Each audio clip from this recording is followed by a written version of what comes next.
ever appears on the television screen emerges as raw experience for those who watch it. Who's playing the organ?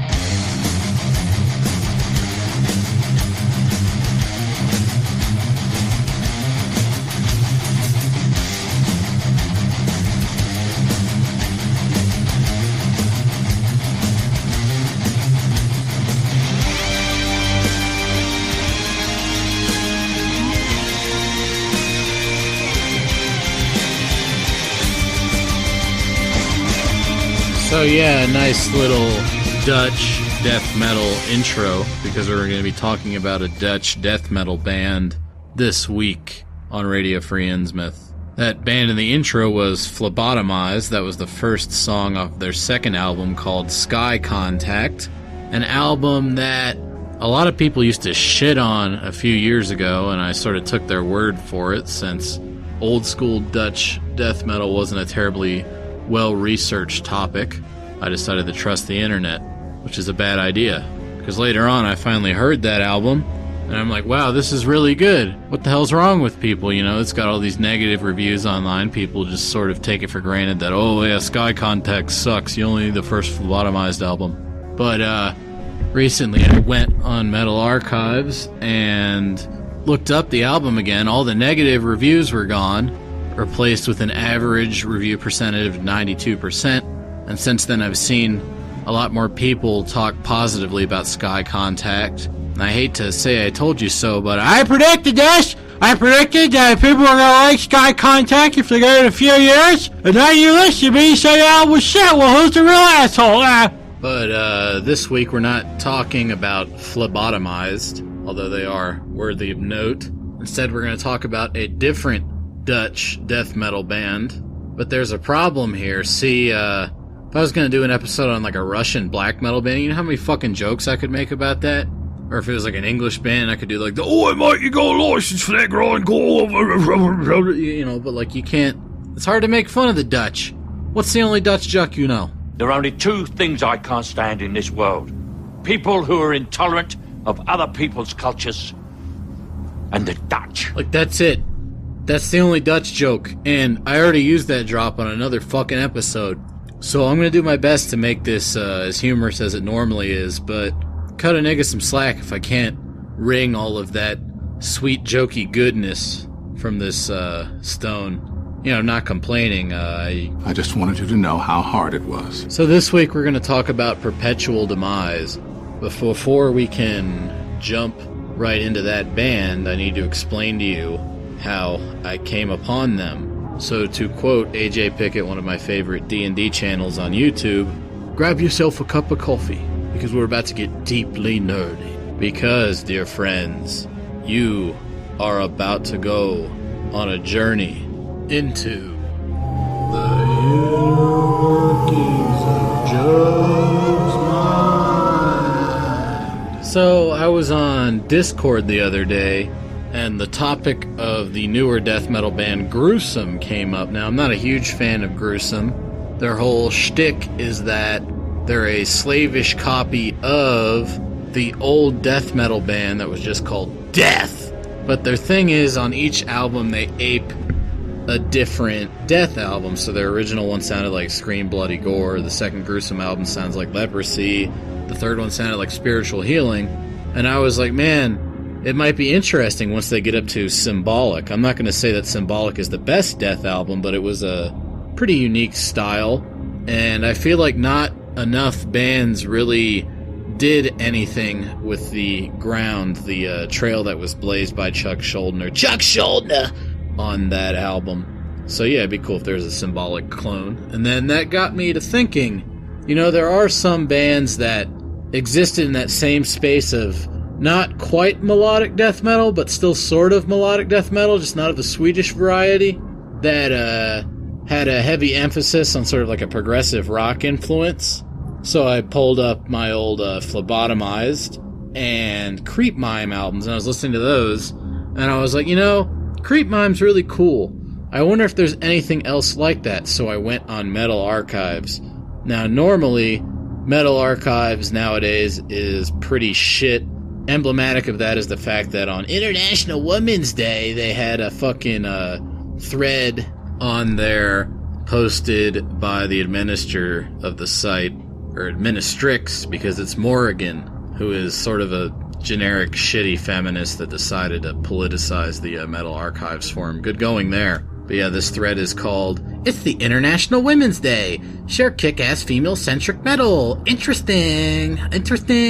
Happy International Women's Day, everyone. Thought I'd make a thread celebrating the ladies of metal. Please no embeds. Too many posts with embeds can create browser issues for some people. Pictures are okay too, but anyone turning this into an oogling fest will be shown the door. You have been warned. Interesting." Thank you for answering my questions. So yeah, Metal Archives is kind of the worst, but it's sort of like Wikipedia at this point. You're gonna end up using it. That's just how it is. So Metal Archives has this similar artists button on the actual artist pages. I click on that for Creep Mime, and what the fuck did I get? I guess I can look it up again right now. I got Pestilence, which doesn't really make sense because, I mean, I guess it's on there just because Patrick Mameli produced their first album. I got Death, which is the reason I was listening to Creep Mime in the first place. I got Apoplexy from Slovakia, who are a really good band, and I would say that Creep Mime sounds a little bit like them. I got Across the Con, who are an awesome fucking band, but Creep Mime doesn't sound like that at all. And I got Violent Dirge, who are also an awesome band that Creep Mime sounds nothing like. Good job, Metal Archives. But I also got this band, Perpetual Demise, that I'd never even heard of. But Metal Archives says that they play death/doom metal, so I click on that because I'm like, oh, that's interesting. You know, let's find out what they sound like. And they have one full length from 1996 called Arctic. Jesus Christ. And you click on that, and I'm noticing that for a doom death band, the track listings are rather short. So that kind of perked my interest up because Dutch death doom, when it's done properly, like Across the Con and Asphyx, is really fucking interesting. But when it's done poorly, like most other bands that do that, Mystic Charm, it fucking sucks. But the song lengths are short, and so I'm thinking, is this really death doom? What the hell is this? And it's also interesting that they supposedly sound like Creep Mime, a band I associate with transition between very harsh, dissonant, brutal riffs and sort of like melodic, progressive riffs done rather seamlessly, like so. So that's the dissonant riff. Nice organic production. Most Dutch death metal is similarly organic, at least from this time period. But yeah, here, watch the transition coming up. And now we're into the melodic stuff fairly seamlessly. So that's what I'm talking about when I'm talking about compositional dynamics and Creep Mime. But yeah, Creep Mime, really good stuff. And I figured, well, maybe these guys actually do sound like Creep Mime, and I found myself something rather interesting here. I noticed that their one full-length album was reissued with all the demos on it by Vic Records recently, and I got excited about that because Vic Records has been putting out a lot of good, old-forgotten Dutch death metal classics, most notably the Polluted Inheritance back catalog. So I figured if Vic was putting it out, it was probably worth listening to. The album cover is pretty weird. It looks like something you'd see on a hardcore album for the time period. In fact, maybe even a hardcore album nowadays. It looks a lot like a Weekend Nachos album cover from something they put out not too long ago. So I'm like, well, whatever. There's interesting stuff going on here. Let's put this fucker on and see what it sounds like. But first off, another case of... I just wanted you to know how hard it was. Finding this in a decent bit rate was a bitch, because all of my Russian metal pirating websites had failed me, and I found like a 224 kilobits per second rip of it, but it sounded like it was taken from like a third generation CDR, and it had like weird sound effects and pops and shit. And I'm like, this is unacceptable. So I found a FLAC rip of it on YouTube, ripped the thing off as a fucking WAV file, and then split it up into individual tracks. What a pain in the ass. But anyways, here's what you're first greeted with when you put on Perpetual Demise.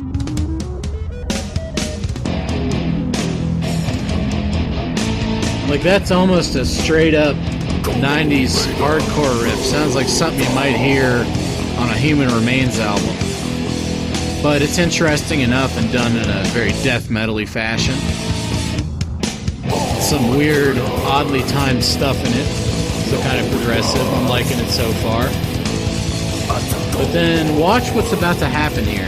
You'll see why I'm so enthusiastic about this album. Seamless transition into the melodic.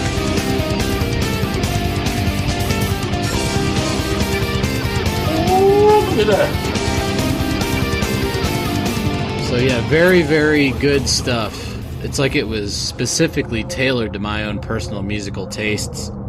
First time I heard it, I turned into an anime girl doing the Sugoi face, being like, Ooh, oh, I'm excited. because more than Creep Mine, it in fact reminded me of the second and third Gorefest albums, that would be False and Erase, respectively, which have been some of my favorite death metal for the better part of 15 years. And the thing about those two albums is that they're widely acknowledged as masterpieces, well, at least False is. For some reason, people don't like Erase as much. But there's not a lot of people that are directly influenced by it. The most I've seen is one of the guys from Japanese death metal masters Intestine Balism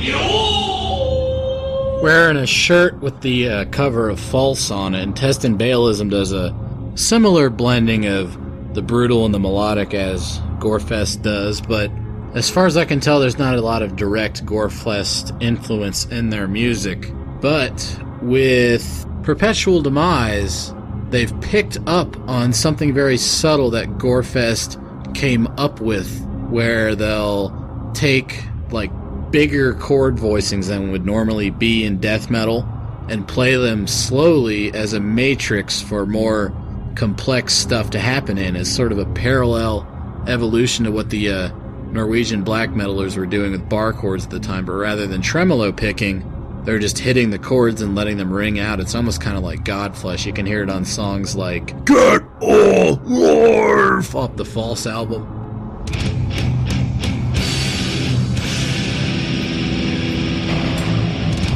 So they have different layers of guitars that are playing different levels of the chord to create a very expansive sound. This also lets the bass ring through as a counterpoint instrument more easily. And it lets you do stuff like that, like little melodic arabesques that are a complement to the larger chord that they're playing. So pretty unique for death metal. Gorefest was the only band doing this at the time, and maybe their fellow Dutch compatriot Sinister did it as well. Here you can also see Gorefest pulling up that transition from more melancholic stuff to more brutal stuff. See, I think I did a pretty good imitation of that guy's vocals. Mine are certainly more brutal than his. But that's beside the point. So there you could see Gorefest using that chord technique to create a sense of foreboding, whereas on the following track, which is just called False, used to be called False Exposure on the demos, they use it to create a more mysterious atmosphere. So if Gorefest were to demarcate their sheet music with classical music terms a la Anton Bruckner, this section would probably be labeled Feierlich Mysterioso, which I'm sure I butchered because I'm an American. I speak fucking American, communist bastard. But yeah, that's the more mysterious side of that open chord technique, leading into some equally mysterious death metal riffs. So yeah, rather underutilized technique. But wouldn't you know it, Perpetual Demise not only adopted this technique, but they've built on it substantially. Total Gorefest riff. This is the fourth song on their Arctic album. It's called The Observer. You can see them utilizing that open chord technique, but then throwing in some of that odd time hardcore riffage before going into some very atypical for the genre acoustic guitar stuff. But just when you think this is going to turn into sissy music, they turn it around on you again with some more brutal riffs.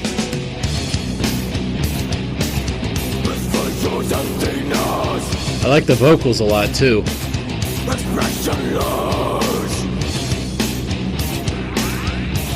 So yes, the Gorefest influence is there, but they've taken it in newer directions. In fact, one might say they've picked up the torch for Gorefest after they dropped it by making some subpar albums towards the latter half of the 90s. My favorite tracks on this album are probably the 6th one, which is called Pyramids. Or no, that's the 5th one. Fuck! I've only been listening to it for like 48 hours, alright? Give me a fucking break. So yeah, Pyramids is good, and then the title track really does some special stuff with a bit of gothic music flavor.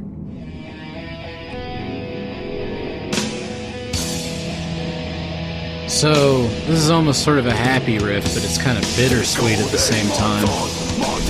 The contrast with the vocals is nice as well. But you see how quickly they can transition back into making it brutal. I think when all of these nerds talk about how complex and amazing Opeth is, what they're hearing in their head is actually just Perpetual Demise. To be fair, you have to have a pretty high IQ to understand these guys. Sorry, fellas.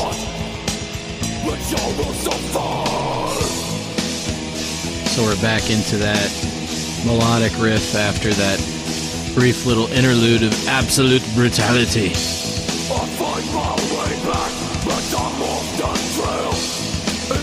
Also, this song is about, like, reaching enlightenment while freezing to death.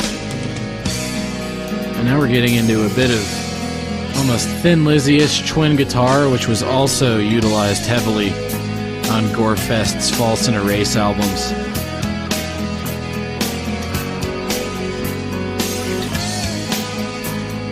But the incorporation of acoustic in a way that's actually structurally integral to the nature of the song was an innovation that came only from Perpetual Demise themselves. And then here we get into the goth music. And then listen to how the twin guitars provide a melodic response to the lead melody that now emanates from the vocals.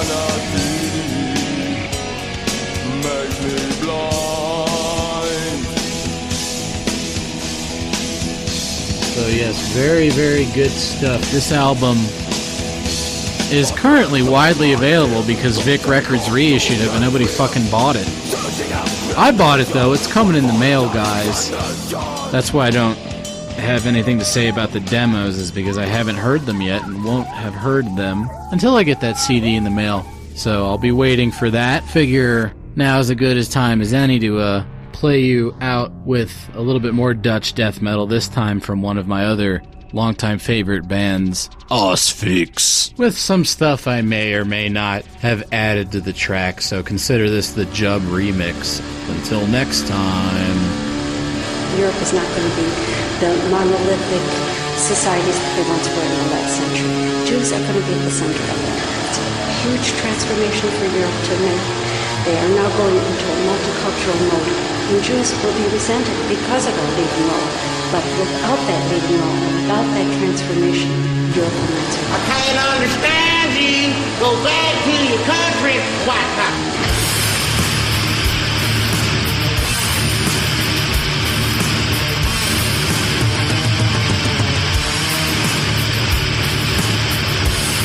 There is only one way to win back for our race and our nation, the birthright that was conferred on us by our founding fathers. And that way is to fight. You don't win it by talking. You don't win it by publishing newspapers. You don't win it by passing pamphlets and saying, take a look at this. That doesn't win anything. You go out where the Jews are